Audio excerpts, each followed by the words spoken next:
안녕하세요. 저는 결혼 1년 만에 이혼을 결심한 30대 여자입니다. 그런 말 있잖아요. 연애랑 결혼은 다르다고요. 그 말이 진짜더군요. 연애를 무려 8년이나 했는데도 제가 보지 못했던 것이 있었고, 결국 그것 때문에 저는 1년 만에 이혼녀가 되었죠. 부모님께는 늘 죄송스러워서 말도 못 꺼내다가 이렇게 사연으로나마 제 마음을 전하고 싶어서 조심스레 글을 써봅니다. 제 남편은 대학교 3학년 때 만난 한 학년 위 선배였습니다. 저는 원래 지방에 있는 학교에 다니다가 서울에 있는 소위 스카이 대학으로 편입을 했는데 그때 만난 사이죠. 그 사람은 학생부 활동도 하고 있었고 동기며 후배들까지 살뜰하게 잘 챙기는 사람이었어요. 편입 후 어려움을 겪는 저에게 먼저 다가와 도움을 주었던 유일한 사람이기도 하고요. 그래서 처음에는 선후배 사이로 의지하며 지내던 게 점점 오빠 동생이 되었고 그러다가 연애까지 하게 되었습니다. 제 첫 번째 남자친구였고 그렇게 제 인생의 마지막 남자가 될 줄 알았습니다. 저희 집과 시댁은 사실 차이가 많이 나는 집안입니다. 저희 집은 저 어렸을 때부터 엄마가 식당 일을 해서 혼자 저를 키우셨어요. 아버지가 일찍 돌아가시는 바람에 엄마는 과부라는 소리를 들어가면서도 시장 구석에 있는 작은 백반집을 운영하시면서 부족함 없이 키워주려고 노력하셨습니다. 지금은 식당이 규모도 꽤 커졌고 맛집으로 소문이 나서 직원들도 몇 명 두고 계실 정도로 이제 어느 정도 안정을 찾으신 상태였죠. 반면에 저희 시댁은 그야말로 금수저 집안입니다. 아버님은 은행 지점장까지 하시다가 퇴직하셨고 어머니는 보석을 가공하는 회사를 운영하시며 큰 돈을 만지는 분이셨죠. 그런 집안에서 자란 남편은 어려서부터 부족함 없이 유복하게 자랐고 공부면 공부, 피아노면 피아노, 정말 못하는 것 하나 없는 그런 사람이었어요. 사람의 여유는 지갑에서 나온다는 말이 맞다는 걸 그때 알았어요. 늘 아둥바둥 살아왔던 저는 매사에 날이 서 있기도 하고 모난 구석도 있었는데 남편은 언제나 둥글둥글하고 사람들에게도 늘 친절한 사람이었죠. 그래서 더 끌렸는지도 모르겠어요. 저랑 너무 다른 사람이라서요. 제 사정을 아는 몇몇 친구들은 저를 곱지 않은 시선으로 보기도 했습니다. 너 신분 상승하려고 선배 만나는 거야? 시대가 어느 시대인데 남자한테 기대서 신분 상승을 하려고 해. 아유, 좀 그렇다. 야, 그 오빠 같은 금수저는 원래 금수저끼리 만나기 마련이야. 왜 너를 만나겠니? 그냥 잠깐 이용하려는 거지. 그니까 너도 너무 깊게 생각하지 말고 잠깐 만나다가 끝내. 나중에 너만 상처받지 말고. 이런 질투 어린 시선도 있었고 나름대로는 저를 생각해주는 거라는 시선도 있었지만 하나같이 모질고 아픈 말들 뿐이었어요. 그런 소리를 들을 때마다 나도 지금 그 집안보다는 못하지만 나만 바라봐주는 어머니 있고 좋은 대학 나와 좋은 직장 취직도 했는데 왜 이런 소리를 들어야 하지? 지금이 무슨 조선시대야? 이렇게 스스로 위안을 삼곤 했지만 현실은 부정할 수 없었습니다. 그래서 괜히 남자친구에게 심술을 부리거나 헤어지자고 한 적도 있었어요. 주위의 시선 때문에 도저히 부담돼서 못 만나겠다면서 말이죠. 그러면 남자친구는 항상 밝게 웃어주며 본인은 그렇게 생각한 적 한 번도 없다며 그런 거 신경 쓰지 말라며 저를 다독여주고 안아주더군요. 그 사람들 얘기 신경 쓰지 마. 누가 뭐래도 내 마음은 진심이고 난 네가 정말 좋아. 그니까 나만 믿어. 다른 데 보지 말고 다른 사람들 말 믿지 말고 우리만 생각하자. 알았지? 그럴 때마다 저는 그 사람한테 참 미안하기도 하면서 고마웠어요. 늘 불안하던 제 마음을 한결같이 안정시켜주는 그런 사람이었으니까요. 워낙 연애를 오래 하다 보니 당시 남자친구이던 제 남편이 저희 엄마 식당에 놀러와 밥을 먹거나 바쁠 땐 일손을 돕기도 했어요. 반면에 제가 남편 집에 가는 일은 그리 많지 않았습니다. 왜 오빠는 우리 엄마 가게에 와서 맨날 일도 돕고 하는데 나는 집에 잘 안 데려가? 혹시 뭐 딴 생각하는 거야? 우리 엄마가 식당에서 그런 거야? 무슨 소리야. 그게 아니라 친한 누나들이 그러는데 여자는 결혼하기 전에 남자 집에 자꾸 드나드는 거 아니래. 그럼 괜히 며느리 노릇하느라 고생만 한다던데? 한 번 가기 시작하면 무슨 일 있을 때마다 챙겨야 되잖아. 난 자기 그렇게 힘들게 할 생각 없어. 그래서 그런 거니까 이상한 생각하지 말고. 어? 내 마음 알지? 그 말을 듣고 저는 확신했어요. 아, 내가 결혼을 한다면 이 사람이겠구나.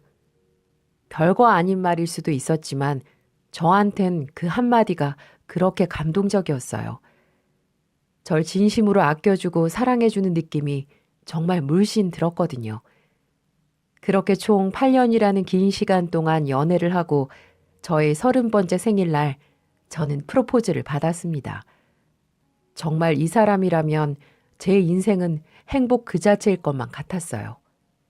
하지만 역시나 결혼 준비하면서 가장 고민이었던 시댁과의 마찰이 일어나기 시작했습니다.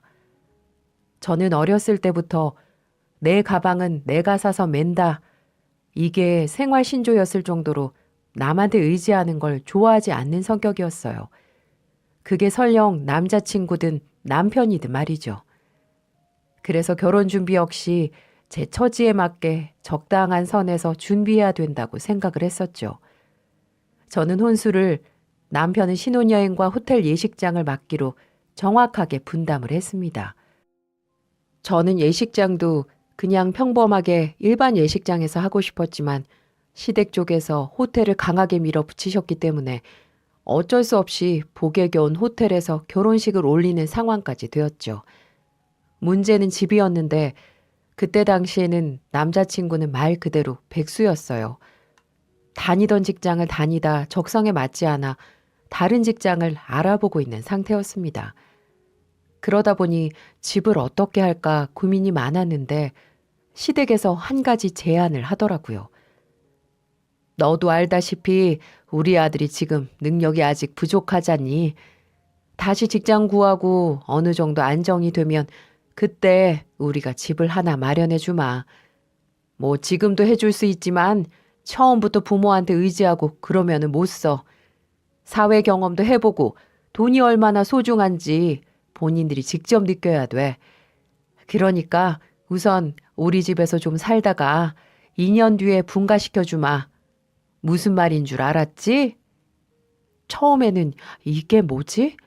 나보고 시댁에 들어와 시집살이를 하라고? 이런 생각이 들었죠. 그래서 남자친구와 이 문제에 대해 의논을 나눴는데 남자친구는 그건 우리 엄마 말이 맞는 것 같다면서 2년만 고생하고 분가해서 살자고 저를 설득하더군요. 전 불편한 게 딱 싫은 스타일이라 처음에는 완강하게 거부를 했지만 남자친구와 특히 성격 좋으신 시아버님이 시집살이 안 시킬 테니 부담 갖지 말라고 해서 그 말을 덜썩 믿고 합가를 하기로 결정했습니다. 이 두 남자만 믿으면 시어머님 한 명쯤은 상대할 수 있다고 생각을 했거든요. 하지만 그건 저만의 큰 착각이었어요. 어머님은 제게 생각보다 많은 혼수를 요구하시더군요. 시댁에 들어가서 사는 거라 당연히 저희 방에 들어갈 가구 몇 개 정도만 하면 될 줄 알았는데 거의 온 집안 가구를 다 바꾸라는 식이었어요.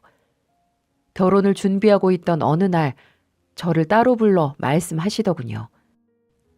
예, 내가 생각을 해봤는데 말이야. 그래도 사람 새로 들이는 일인데 집안 분위기 한번 싹 바꿔야 하지 않겠니? 한 5년 넘게 쓰니까 질리기도 하고 해서 니들 방에 들어가는 가구 말고 몇 개 더 사왔으면 싶은데. 네? 어떤 걸요? 일단 요새 새로 나온 TV가 그렇게 좋다며? 한 86인치 정도면 거실에 딱일 것 같고 냉장고도 이참에 좀 바꾸자. 도우미 아줌마가 장을 못 봐오는 건지 냉장고가 시들한 건지 요새 식재료들이 빨리 상하는 것 같더라. 최신식 냉장고 2대만 해오고 그리고 또 뭐가 있나. 아, 그래. 최고급 안마의자 하나 해왔으면 좋겠다. 이 정도는 괜찮지? 너희 사정 뻔히 아니까 나도 예단까진 안 바라는데 어차피 같이 살 거 새집같이 꾸미고 살면 좋잖아. 그리고 2년 뒤에 우리가 몇 억짜리 아파트 해주는데 이 정도는 껌값 아니니? 그치? 저는 시어머니의 말에 뭐라 대꾸를 하기가 어려웠어요. 면전에서 안 하겠다, 못 하겠다 할 수도 없고 그렇다고 흔쾌히 하겠다고 할 수도 없었죠. 그래서 민석 씨랑 상의해 볼게요 라고 둘러대고는 자리를 빠져나왔습니다. 차라리 시어머니가 진짜 남들처럼 아들 갖고 장사하려고 하는 분이시거나 아니면 아기를 갖고 저한테 돈 뜯어내려고 하시는 분이면 거절이라도 하겠는데 그런 게 아니니까 더 미치겠더라고요. 어머님 눈빛은 순수 그 자체였어요. 정말 집에 3사람 들이는 게 너무 신나고 들떠서 이것저것 사고 싶고 또 어머님한테는 그게 그리 큰 돈도 아니니까 저한테도 그럴 거라고 생각하셨던 모양이겠죠. 하지만 TV만 해도 수백만 원이 넘는 그 혼수를 저는 감당하기가 어려웠습니다. 아무리 줄여봐도 어머님이 말씀하신 것만 수천만 원이 넘더군요. 그래서 저는 집에 오자마자 엄마와 상의를 했습니다. 엄마, 너무 내가 욕심을 부리는 걸까? 난 정말 남자친구 집안 보고 결혼한 게 아닌데 자꾸 위축이 들어. 난 평범하게 살고 싶은데 그게 그렇게 어려운 걸까? 왜 서연아, 무슨 일 있었어? 너 보고 뭐라고 했어? 아니, 혼수를 내가 하기로 했잖아. 그래서 난 아무리 많아도 1,000만 원 선에서 끝낼 수 있겠다 생각했는데 시어머니라는 사람이 너무 많은 걸 요구해서 내가 정말 이 결혼을 해야 되나 맞나 싶어. 자그마치 3,000만 원 정도 들더라고. 엄마, 나 이 결혼 그냥 안 할까 봐. 그러자 엄마는 조용히 안방에 다녀오시더니 제게 통장 하나를 내밀었어요. 예, 그런 일 있었으면 엄마한테 진작 얘기를 하지. 설마 우리 딸이 결혼하는데 엄마가 돼서 아무것도 안 도와줄 줄 알았어? 자, 이거 받아. 1억이야. 이걸로 혼수 3,000만 원 사고 나머지는 네가 가지고 있어. 내가 네 시집 보내려고 몇십 년 전부터 식당 하면서 악착같이 돈 벌어왔는데 더 필요하면 언제든지 말하고. 서연이 넌 내 인생의 전부야. 우리 딸이 난 불행한 건 원하지 않아. 그러니까 이 돈 가지고 당당하게 그 집 들어가서 살아. 엄마는 제게 무려 1억이 든 통장을 주셨어요. 정말 생각지도 못한 돈이었습니다. 분명 이 돈은 식당에서 밤늦게까지 일하고 술 취한 사람들 상대하면서 꼬깃꼬깃한 돈을 모아 제게 주신 돈이었을 겁니다. 그걸 받고 엄마의 주름진 손등을 보며 얼마나 울었는지 몰라요. 저를 홀로 힘들게 키우시느라 저 2손을 가지고 얼마나 많은 설거지를 하시고 반찬들을 날랐을까요? 그날 밤 엄마를 부여안고 얼마나 눈물을 흘렸는지 모르겠네요. 그렇게 전 엄마의 후원 덕분에 결혼식을 무사히 마칠 수가 있었습니다. 결혼식을 하던 순간 양가 부모님께 인사라는 사회자의 멘트가 나올 때 저는 정말 울지 않으려고 애를 썼지만 엄마 얼굴을 보자마자 눈물이 왈칵 나온 건 어쩔 수가 없더라고요. 엄마는 제 결혼식을 보면서 뒤에서 한참을 울고 계신 것 같아 보였거든요. 아마 일찍 아빠를 여의고 저만 바라보며 살던 세월이 30년. 엄마는 그 순간에 저와 함께했던 시간들이 주마등처럼 생각이 났었던 것 같아요. 그 마음은 저도 똑같았기에 식장에서도 엄마를 꼭 안아주었습니다. 엄마, 잘 살게요. 사랑합니다. 전 엄마에게 이런 말을 남기며 꼭 보란 듯이 잘 살 거라 다짐을 했습니다. 그런데 결혼 생활이라는 건 정말 연애랑 다르더군요. 많지는 않아도 그래도 연애하는 동안 시어머니, 시아버지랑 몇 번 식사도 하고 만난 적도 있었는데 같이 사는 건 완전 다른 차원의 문제였어요. 물론 남들처럼 새벽부터 일어나 밥하고 빨래하는 수고는 없었습니다. 도우미 아주머니가 계셨으니까요. 대신 묘한 자격지심에 시달려야 했죠. 결혼 당시에 저는 이름만 들으면 알 법한 기업에서 해외 마케팅 일을 하고 있었고 남편은 결국 결혼식을 올리고 나서 직장 구하는 걸 포기하고 어머님이 차려준 회사에서 사업을 하고 있었어요. 저는 아무래도 해외를 상대하는 일이다 보니 밤낮이 바뀌어 일하는 날이 많았습니다. 야간에 일하고 아침에 들어와 자다가 오후 늦게야 출근하는 날들도 많았죠. 그러다 보니 가족들과 식사 시간 맞추기도 쉽지 않았고 남편 얼굴 보는 것도 어려웠습니다. 그러다가 결혼 3개월 만에 처음으로 이틀간 휴가를 낸 적이 있었는데 그때 어머님이 그러시더라고요. 예, 넌 그깟 푼돈 얼마나 번다고 그 고생을 하니? 아유, 우리 며느리 고생하는 거 안쓰러워서 못 보겠다. 이직 갈 생각 없어? 아니면 아예 때려치든가. 어차피 민석이 수입으로도 충분히 살 수 있잖아. 전 힘들고 고된 일이긴 했지만 제 나름대로 애정을 갖고 있었던 일이었기에 어머니 말씀이 좋게 들리진 않더라고요. 그래서 제 생각을 말씀드렸습니다. 어머니, 그래도 저도 제 일 해야죠. 오빠한테만 기대서 살 수도 없고 젊을 때 열심히 벌어놔야 아이도 낳고요.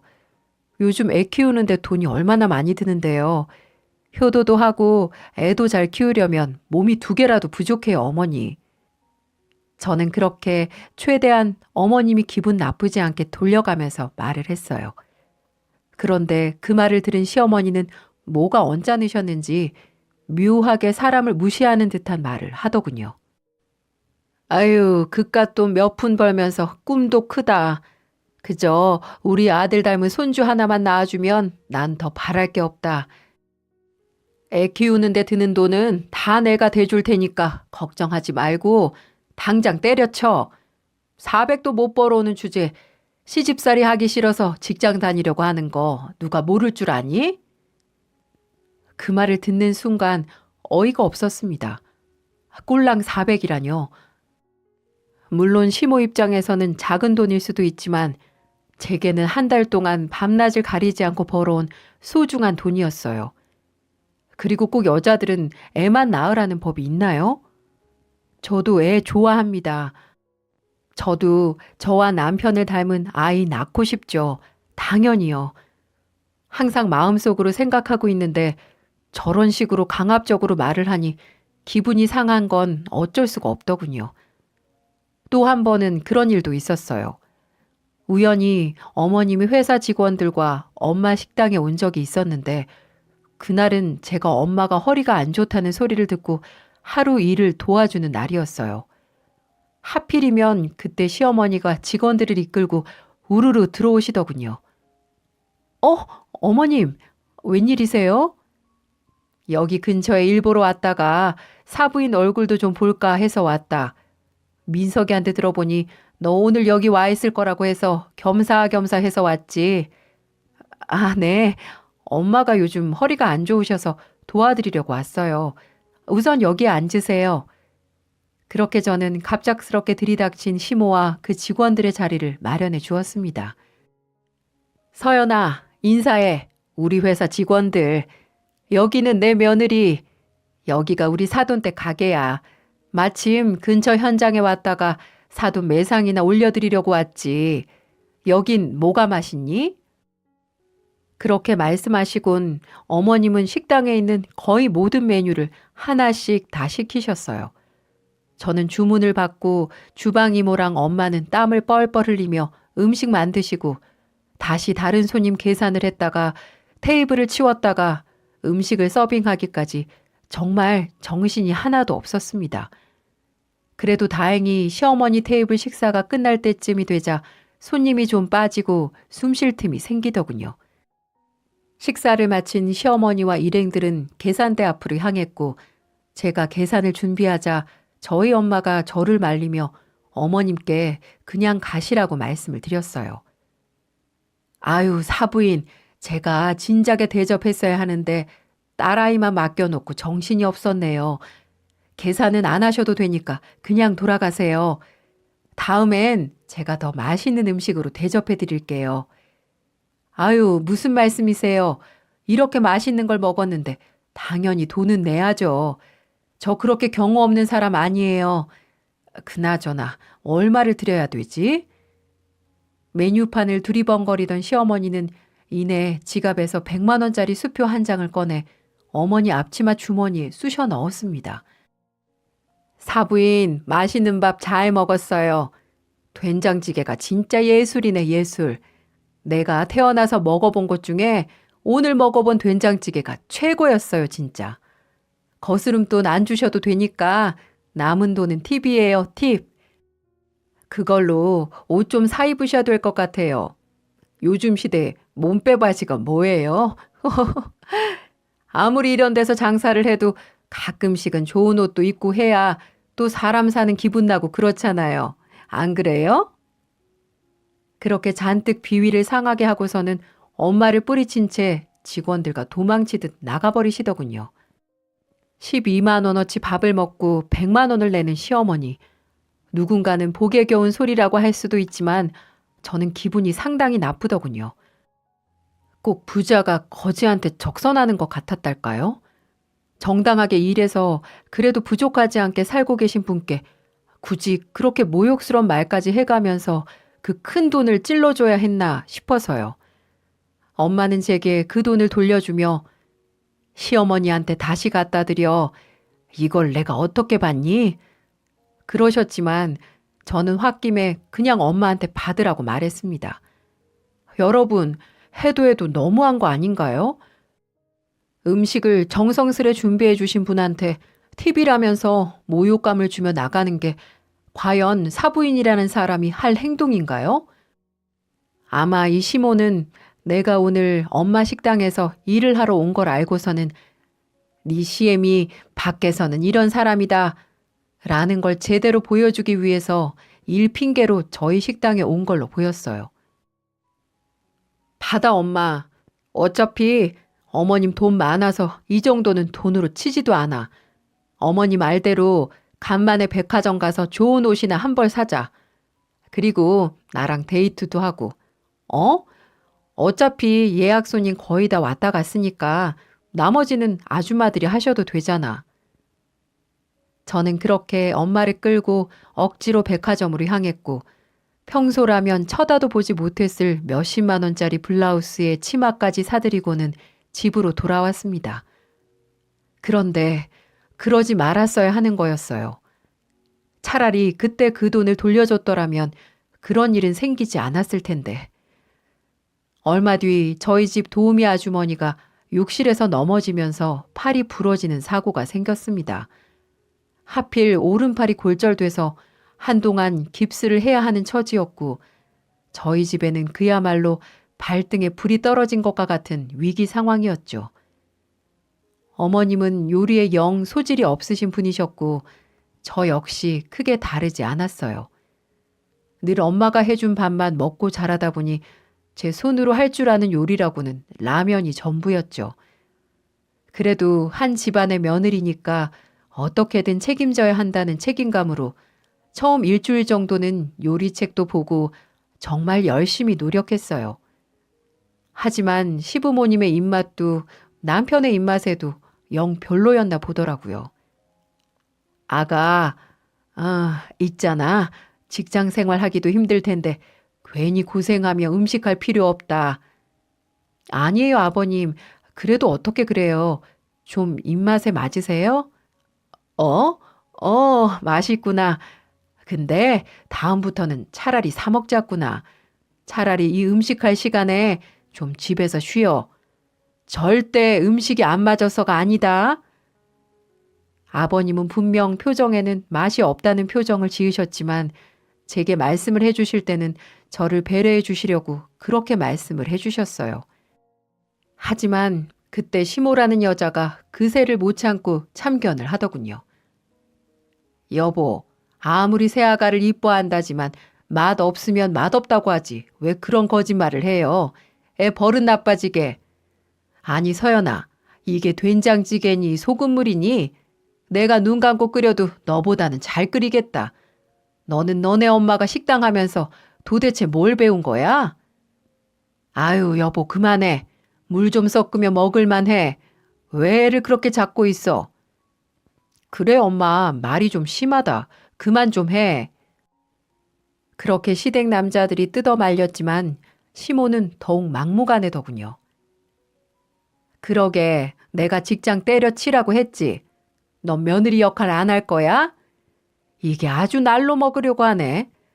나 때는 시어머니 말이라면 죽으라고 하면 죽는 신용까지 했어. 지금 이걸 밥상이라고 차려놓는 거야? 그러면서 제가 끓여준 된장찌개를 바닥에 던져버리는 겁니다. 갑자기 일어난 일이었어요. 시모는 지 화를 컨트롤하지 못하고 일을 저질러 버렸고 덕분에 주방 바닥은 된장찌개로 엉망이 되어 버렸습니다. 시부와 남편은 에이 타고 방으로 들어가 버렸고 저는 그 쏟아진 된장찌개를 걸레로 닦아야만 했어요. 빡빡 닦어. 냉장고 밑으로도 스며들어갔잖아. 이제는 걸레질도 못하니? 하여튼 마음에 드는 구석이라고는 하나도 없어. 지혜미가 교육을 어떻게 시켰는지 원. 전 바닥을 닦는 도중 우리 엄마 얘기가 나온 순간 이성을 잃어버렸어요. 제가 마음에 안 들어서 그럴 수도 있다고 생각했지만 불쌍한 저희 엄마까지 싸잡아서 뭐라고 하는 걸 보니 도저히 참기가 힘들었어요. 그래서 전 들고 있던 걸레를 시모 옆으로 던져버렸습니다. 닦으세요. 뭐? 뭐라고? 어머님이 찌개 엉망으로 했으니 직접 닦으시라고요. 아니 인연이 미쳤나? 지금 내가 누군 줄 몰라서 그러는 거야? 잘 알죠. 돈 좀 있다고 유세 떠는 시어머니. 마음에 안 든다고 며느리를 못 잡아서 안달인 시어머니. 성격은 얼마나 거지 같은지 한번 화가 나면 본인 화도 컨트롤 못해서 일을 크게 만드는 천방지축 시어머니. 더 읊어볼까요? 야, 너 말 다 했어? 이 시애미한테 거지 같다고? 어디서 배운 버르장머리야? 본인은 저뿐만 아니라 우리 엄마까지 거론하면서 막말하면서 저는 못하라는 법 있어요? 저도 성격 있는 여자라고요. 그러자 방에 들어갔던 시부와 남편이 우리가 싸우는 소리를 듣더니 뜯어 말리기 시작했습니다. 아마 두 사람이 말리지 않았다면 큰 사건이 될 수 있는 상황이었어요. 시어머니는 두 사람이 뜯어 말리자 "인연 너 두고 봐. 가만 안 둬?" 라고 하고는 뒷목을 잡고 방으로 들어가더군요. 아마 며느리한테 그런 소리를 들었으니 그날 밤은 열받아서 잠 한숨도 못 잤을 겁니다. 저는 그날 이후로 아닌 건 아니라고 당당하게 말을 하기로 다짐을 했습니다. 한번 끌려나가는 척을 하니 그걸 이용해 먹으려는 사람이 바로 시어머니였으니까요. 그리고 며칠 후 시모는 언제 그랬냐는 듯 제게 한 가지 제안을 하더라고요. 서연아, 요즘 계속 음식을 사 먹었더니 네 시아버지도 그렇고 나도 그렇고 영 입맛이 없어서 말이야. 그래서 그런데 사부인 그때 보니 음식 솜씨가 보통이 아니더라. 사부인도 가족이고 사부인한테도 우리가 가족인데 음식 좀 해달라고 말 좀 해주면 안 되니? 네? 갑자기요? 엄마도 요즘 식당 일 바쁘세요. 한번 여쭤는 볼게요. 그렇게 제가 말하자 어머니는 한술 더 떠서는 아니 그러지 말고 당분간 우리 집에서 일 좀 하시라고 하면 안 돼? 식당 일 하시다가 아침 저녁만 차려주고 가시면 되잖아. 아주 막 괜찮아질 때까지만이라도 말이야. 가게 일하시는 것보다 내가 2배 더 쳐드린다고 하면 되잖아. 적은가? 한 3배 정도는 드려야 되나? 전 그 얘기를 듣자마자 숟가락을 탁 하고 내려놓았습니다. 어머니, 저희 엄마 식모 아니에요. 어? 저희 엄마 요리 잘하시는 것도 맞고 식당 하시는 것도 맞는데 남의 집, 그것도 저희 집 수발 들면서 돈 버실 분 아니라고요. 요리는 제가 엄마한테 배우든 학원을 다니든 할 테니까 그런 얘기 다시는 하지 말아주세요. 정 안 되면 다른 아줌마라도 구해볼게요. 아니 뭘 또 그렇게 예민하게 받아들이고 그러니? 난 그냥 네 어머니 음식 솜씨가 워낙 좋으시니까 네 아버님이랑 내가 입맛이 좀 까다로워? 우리 입맛 맞출 만한 아줌마가 어딨다고. 한번 얘기해 본 걸 가지고 참 너도 사람 민망하게 만든다. 어디 며느리 무서워서 살겠니? 남편은 그 모습을 보고 또 중재를 하기 위해서 저와 어머니 사이에서 눈치만 보다가 저를 데리고 조용히 방으로 들어갔어요. 그리고는 저보고 이해하라며 다독이더군요. 여보, 엄마가 워낙 좀 별나시잖아. 별 생각 없이 하신 말씀일 거야. 신경 쓰지 마. 알았지? 안절부절하는 남편에게 차마 뭐라고 할 수도 없어서 알았다고 끄덕이고는 그 일을 그렇게 덮었습니다. 그런데 그로부터 얼마 후 제가 폭발하는 사건이 벌어지고 말았어요. 저는 회사 사정상 급히 일주일 정도 해외 출장을 다녀온 적이 있었는데 그 사이에 말도 안 되는 일이 터지고 만 거였죠.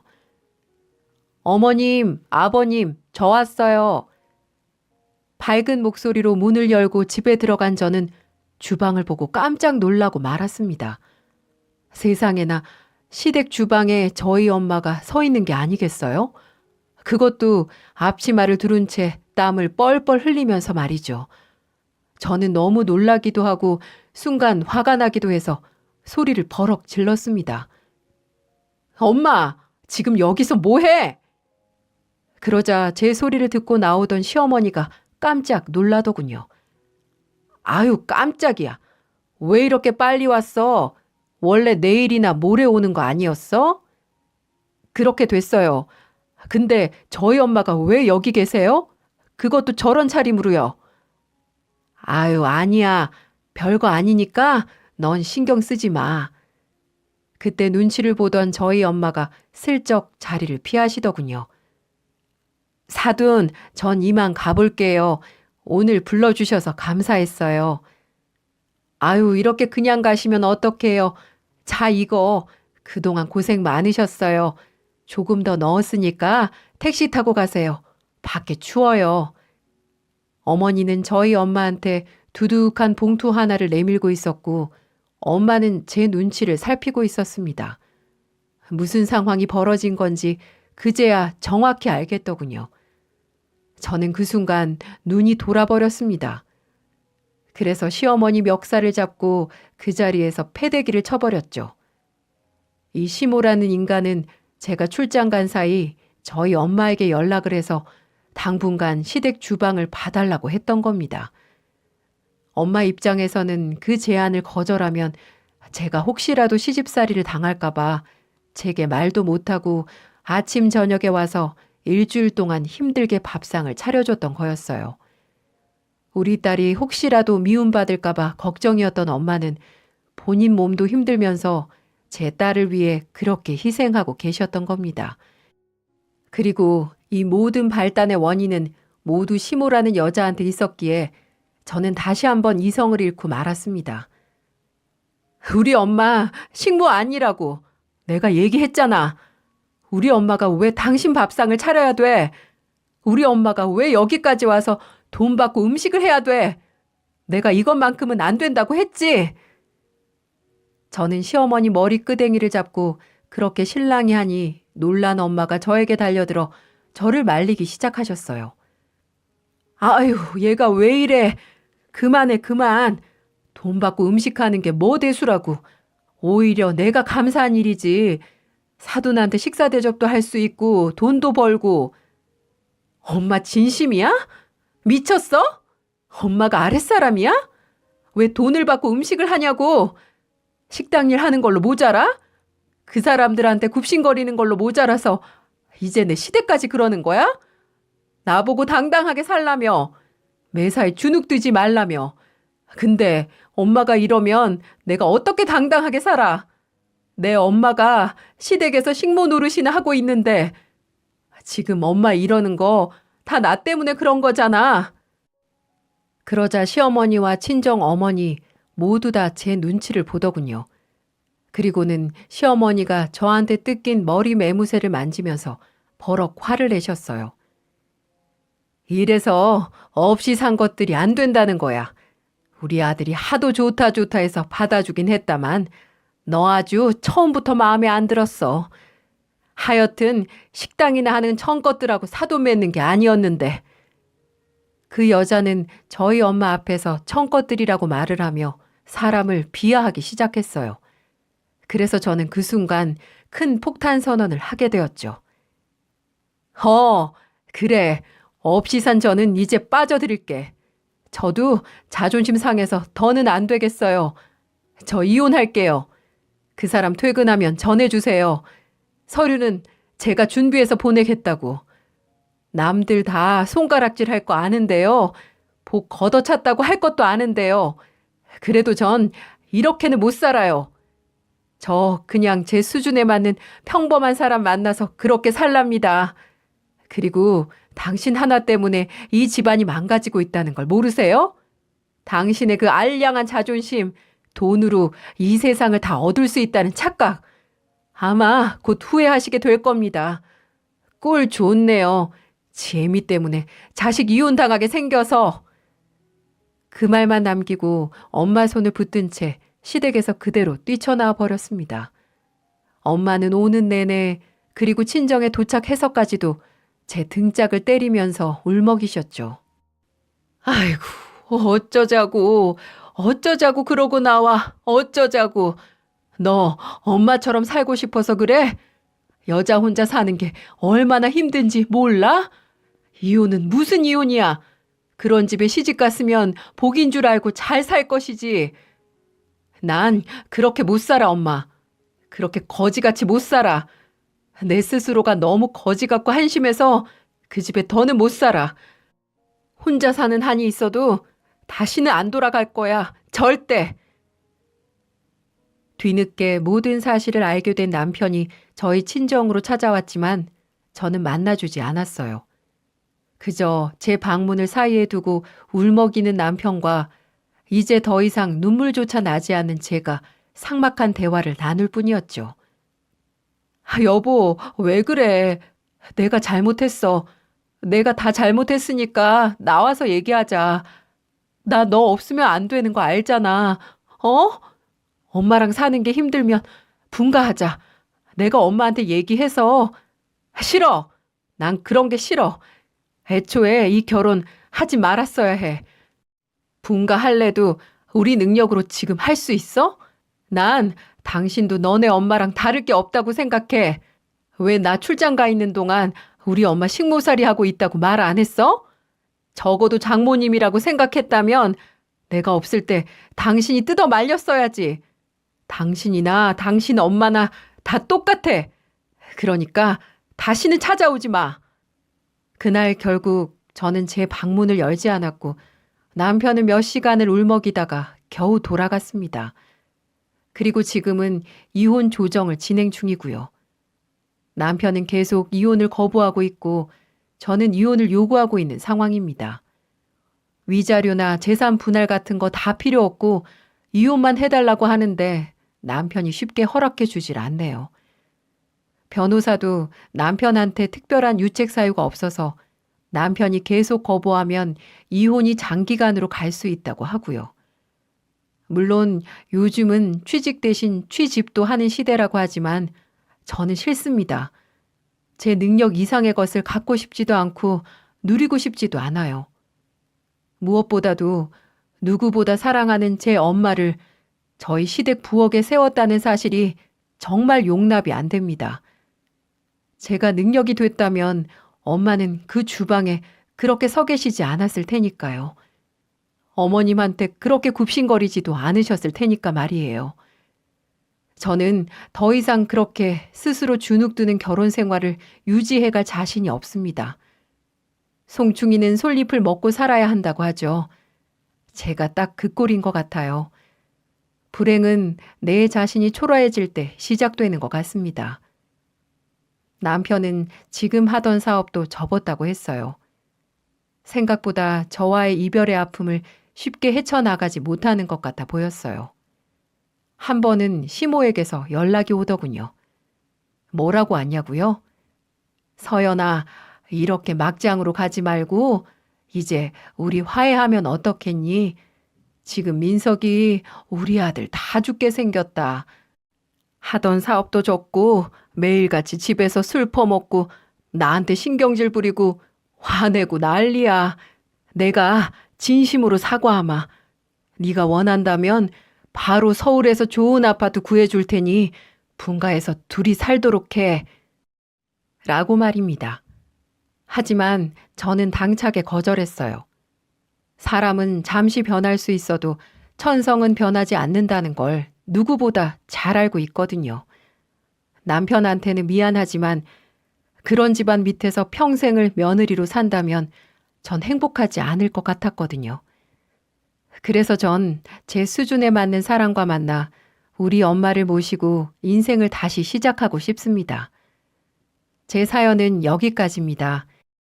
긴 사연 들어주셔서 감사드리고 마지막으로 그 시엠이라는 분한테 이 사연을 듣던 안 듣던 한마디 하고 마치도록 하겠습니다. 김진숙 여사님, 인생 그렇게 사는 거 아닙니다. 돈 없는 사람도 사람이고 배경 안 좋은 사람들도 사람이에요. 그 많은 돈 어차피 죽으면 당신도 이런 사람들과 저런 사람들과 다를 바 없어요. 인생 똑바로 사시고 내 눈에 띄면 죽을 줄 알아. 감사합니다.